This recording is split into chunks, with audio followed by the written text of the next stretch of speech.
Welcome into Duval Daily, presented by GenJag.com. I'm Jordan DeLugo. Thanks so much for tuning in here on Monday, January 1st. Happy New Year and happy Victory Monday to all y'all out there. Jaguars dominated the Panthers on Sunday. We're going to get into our top takeaways here today. Really appreciate y'all being here, and again, Happy New Year. It is now win and you're in against the Titans in Week 18. If you beat the Titans, you are back-to-back AFC South champions for the first time ever. The Jaguars have never won back-to-back AFC South championships. You have to go back to the AFC Central for the last time the Jaguars were able to win division championships 2 years in a row. So what that would mean for the franchise obviously would be huge, to get back-to-back AFC South championships for the first time ever.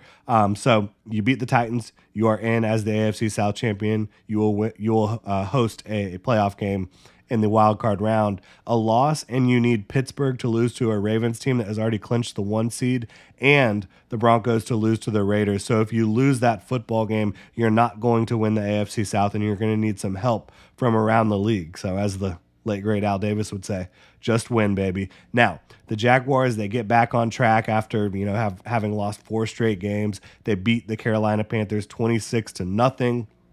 A huge win for the Jaguars. They did what they needed to in a big way on offense. They were not great on the offensive side of the ball, but they committed to running the ball. They committed to getting Travis Etienne the ball in space.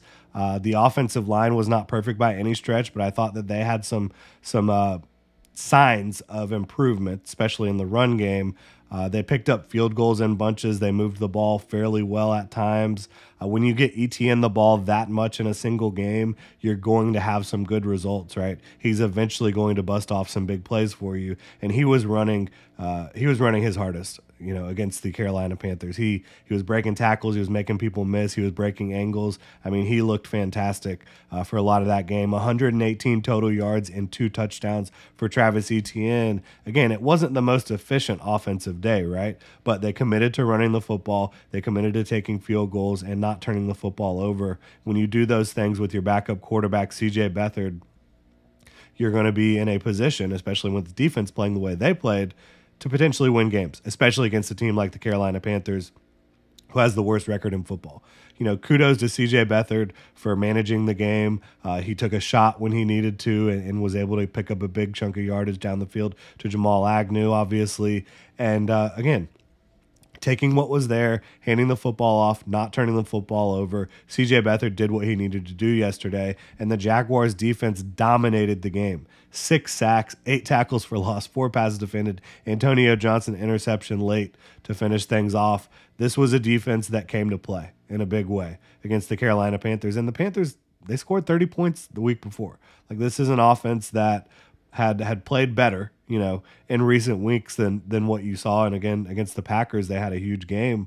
But I think the Jaguars, the way that their defense came out up front, ready to dominate the Panthers' offensive line, the linebackers were able to play much more physical and much faster than you've seen in recent weeks. Heck, even Tyson Campbell looked like his former self, before the injuries that he had suffered this year, against the run, being able to come in and blow up screen pass to Jonathan Mingo early in that game. Darius Williams had a tackle for loss as well. So I think you look at these guys, the Jaguars defense, they played confident, they played fast, they played smart. Special teams, Brandon McManus made all his kicks. He was 4 of 4, needed that in a big way after missing a bunch of kicks lately. Obviously, none of these kicks in this game were long, 40-plus yards, 50-plus yards, but he made everything that he needed to make in this game, and he made 2 extra points as well. The Jaguars will need him the rest of the way. No doubt about it. They will need Brandon McManus to be able to be an accurate kicker, moving into Week 18. And if you win the division, if you get in as a wild card, you're going to need a kicker to be accurate in the playoffs, right? And Brandon McManus for most of the year was very accurate, had a little stretch of poor play. Hopefully he's back on the right track here. Logan Cook did his thing as he usually does. Coverage units played very well. Josh Allen broke the Jaguars' single-season sack record. So happy for him. He's been such a consummate professional, a hard worker, a leader since arriving in Jacksonville as a first-round pick in 2019. He's now at 16.5 sacks and counting in 2023. And this is a guy that should absolutely be in the Defensive Player of the Year conversations. I don't know that he is the Defensive Player of the Year, but he should be in the conversation. There's no question about that in my mind. The way he impacts the run, the way he impacts quarterbacks and the sheer amount of huge games that he has had this year, like, making game-changing plays over and over and over again.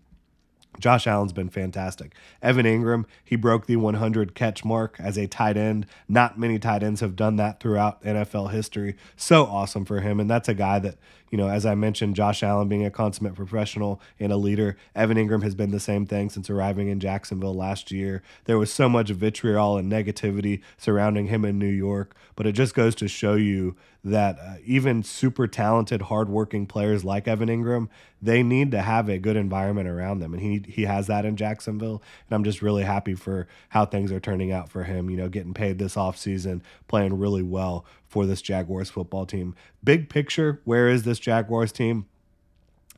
We cannot forget that they just lost 4 straight games, right?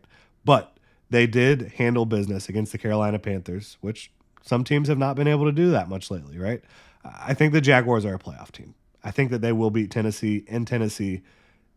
Tennessee will give them their best shot, though. There's no doubt about that. I think it will be a physical game, but the Titans just aren't quite there right now.